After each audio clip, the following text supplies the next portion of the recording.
Okay, good morning, everybody, and welcome to Chassidus in the morning, Kuntres Hatefila. We're going near the end of here. It's beautiful, beautiful, beautiful stuff.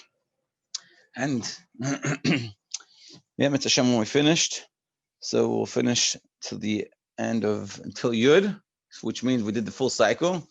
And Mitzvah Hashem will have a Ferengen some point after that, and also we'll continue going till the end, so we'll see it in context of everything.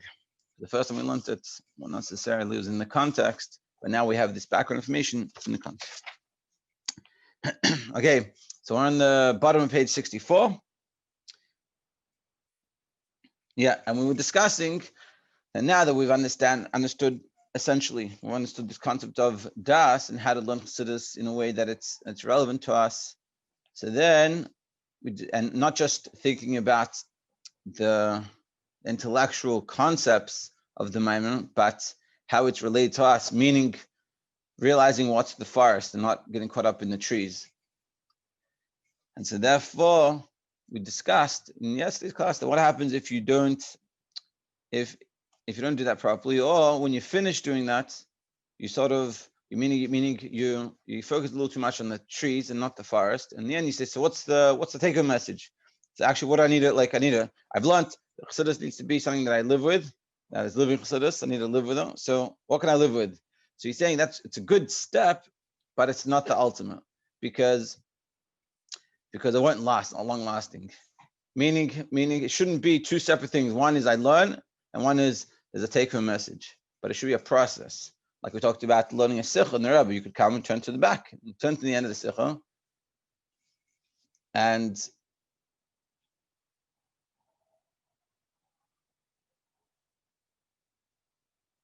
one second.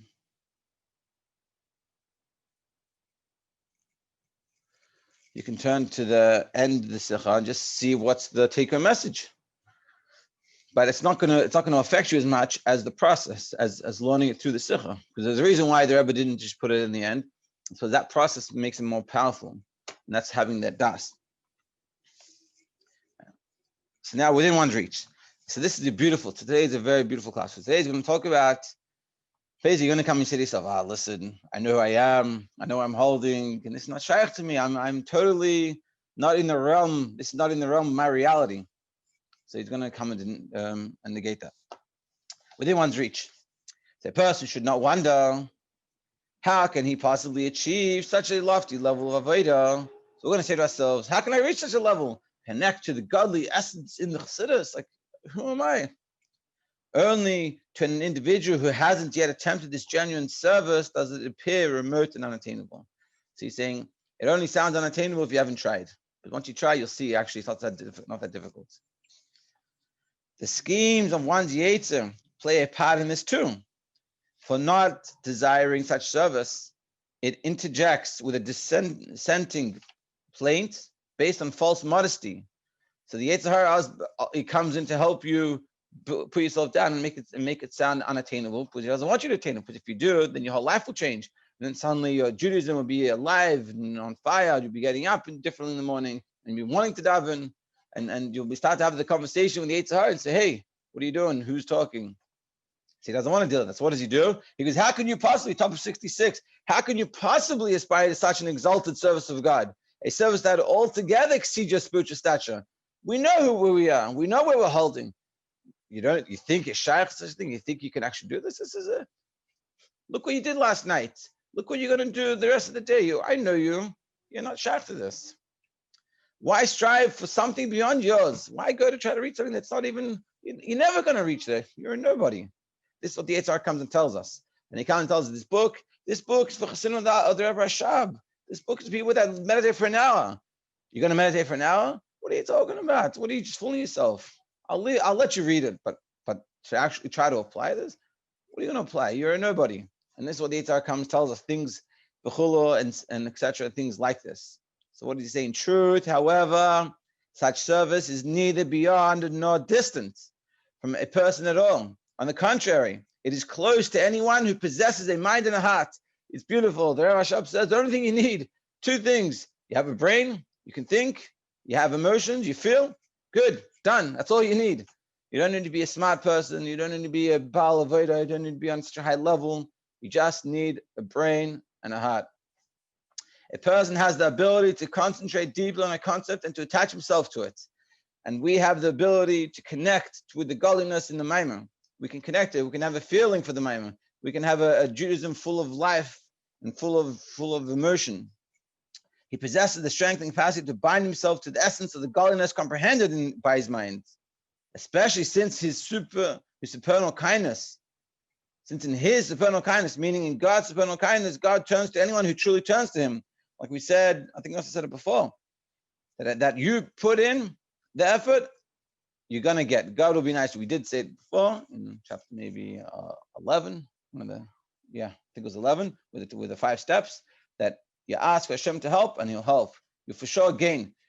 So for sure, if you try, you have a mind, a heart, you're good, you can do it. So when one forges a strong bond, he will obtain the aforementioned spiritual sense perception and ecstasy in both his mind and his heart. So when you try, you'll get it, you'll feel it, and it'll work. To be sure, tremendous toil is required. So he's saying, but don't think that I'm saying it's just, you do it on one foot. It takes effort, it takes time. You have to put in. But this is most definitely not beyond him. Yes, you have to put in effort, but it's for sure not impossible. A person must not be lax, though, in exerting himself by exerting his mind to understand concept and to absorb himself in it. So you can't be lazy and say, oh, it's not working. You have to put in the effort, but for sure it's possible. And as is known, it is far easier to exert one's mind than one's heart. And even more, to transform the way we feel is much more difficult, but to think certain things is much easier.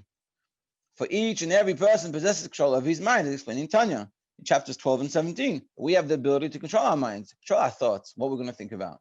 So consequently, this form of avodah, binding oneself to the concept of binding oneself to the concept's essential godliness, is far easier. So it's much easier to think about what we're meant to think about versus the emotions, but the emotions will come. If we bind ourselves, we think about the godly concept, what's the Maimon trying to tell us, what are we meant to be learning from this? And when we connect ourselves to that, the mind will come after, the heart will come afterwards. And by applying oneself, one can readily achieve such service in consonance with the saying, if one declares, I have toiled and I've been successful, believe him. So he's saying, for sure we can have it. As long as you realize, as long as you put in the effort, for sure, you can get it, no problems. This is a very powerful message that he's teaching us. And as we're coming near the end, he's showing us this important point that we can do it. We can have this type of feeling. We can connect ourselves to the Maimon, and we can have that impact the Maimon has on us, the Das impact. We connect to the godliness of it, which will help our Torah mitzvahs and our wanting to daven and our learning of Chassidus and things like this. The solution, bottom of 66. To facilitate contemplation during prayer, as described above, a person is advised to habituate himself in concentrating deeply on a concept at other times of the day as well. So now he's saying, in order to be able to do it during davening, which really, like we're saying here, don't get caught up that if I can't do it during davening, I don't have enough time to do it during davening, so I can't do it. I don't do it during davening. I don't have time to do it during davening. But I didn't check out the book. I still learn it. I still connect with it. And he's saying you can do this at other times as well. In other words, he ought to designate a time for about an hour or two during which to concentrate earnestly and thoroughly on a given concept of Chassidus while he's secluded. So he's saying this is the ultimate, especially in those times, an hour or two, maybe, we should reach this. It'd be great. But practically, whatever you can do, you do. Spend some time, try to think about it. It could be while you're walking to work, you're thinking about it. It could be while you're sitting at home before, anytime you can find, so just try some time thinking about a concept that you've learned. And it could be, like I've talked about plenty of times, that it could be you need to learn something first. You need to think about it. But this is the perfect place. If we're learning this and you're learning this, you're reading this, so you read it over and you think about it. And then you think about it. And then during the day, think about it in your mind. So what did we say today? What does that mean? And it's 2 points. One is, do I remember what we talked about?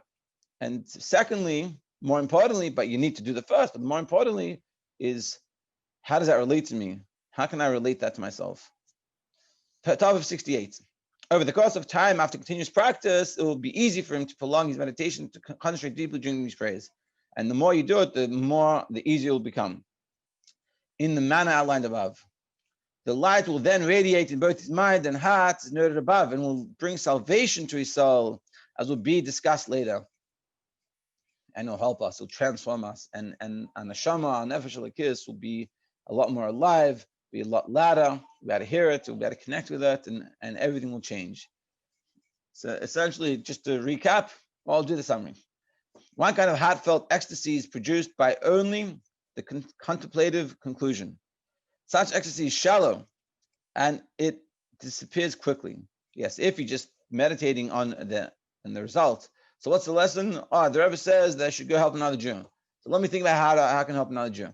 So it's good, do it, but it's not deep. There's not so much to hold on to grasp onto. Of primary importance is that the essence of the godly light illuminating one's mind. But the main thing is when you learn Chassidus, is learn the Chassidus and think about the forest and what are we trying to say here? What's the general point? As much as we're discussing a specific issue about the different types of level of love that God has for us versus the different type of level of love that a parent have to his child versus the time on Shabbos. But don't get caught up in those details and miss the point that we're talking about how much God loves us. This is achieved through Torah. The solution is to habituate oneself to deep, concentrated study. And so the trick to helping you is practicing this and trying to think about it and trying to learn in that way and practice learning something a few times so you know it well, and also not just knowing it well, but also like understanding what it means in terms of your reality. We'll have a little bit of time. Let's just go ahead a little bit. Yeah. Okay. We're going to start chapter 7, top of the page 70. Chapter 7. Now he's going to discuss learning deep concepts in Chassidus.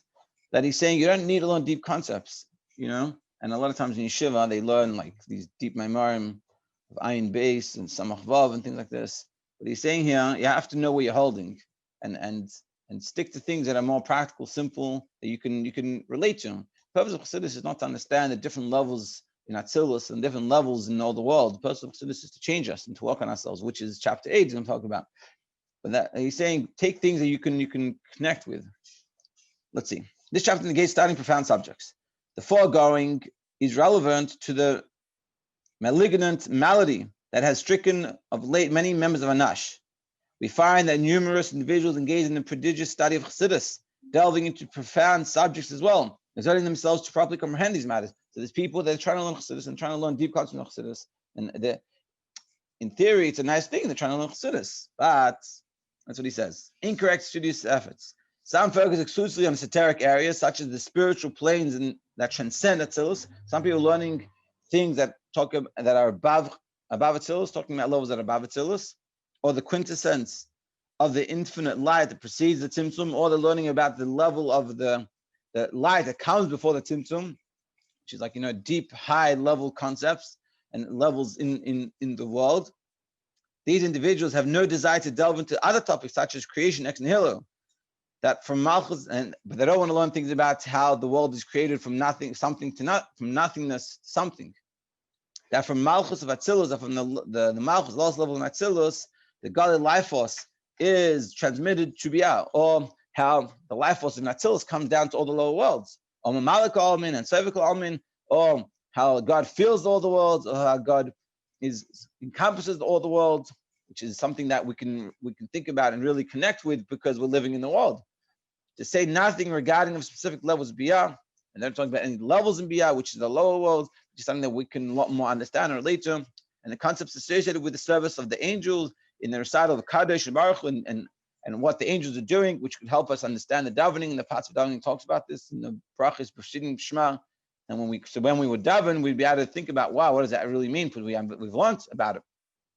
Or the like. To do so, in their eyes, would not constitute intellectual pursuit at all. And they say, this is for simple people. I learned deep in Yonim. And my friend said he learned, when you're a Bach in Yeshiva in the first year, and we'll probably stop here, he said he learned Kuntres Hatefila. Kuntres Hatefila from the Rebbe Rashab. It's a very Avodah, it's very, talking about work on yourself and what you need to do. And it's very clear, very down to earth. And so he said, you learn it as a first year bacha, I think in the Sifta even. So then when you come to yeshiva, you're like, that's for that's for little kids. For like us, I'm mature, I'm older now, I have to learn deep concepts of Chassidus, which is totally not the case. And that's what the Rebbe Rashab is saying. And it's interesting because you see the Rebbe Rashab has deep memorim, his memorim that I talk about these high levels, but also you have the things that are very down to earth and very practical. And see, he's not saying we shouldn't learn it, but he's saying they exclusively learn it, feeling that they're doing something better, they're not. And we're going to discuss that. Don't get lost, because you're going to, you have to connect it back to your reality and what you're doing, what you're living with, and how to let it work on yourself and transform yourself.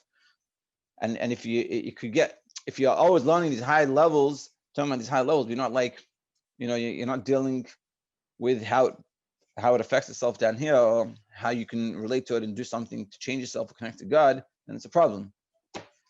To be continued tomorrow, chapter 7. We have 7, 8, and 9. We're nearly there. Keep up the good work, everybody.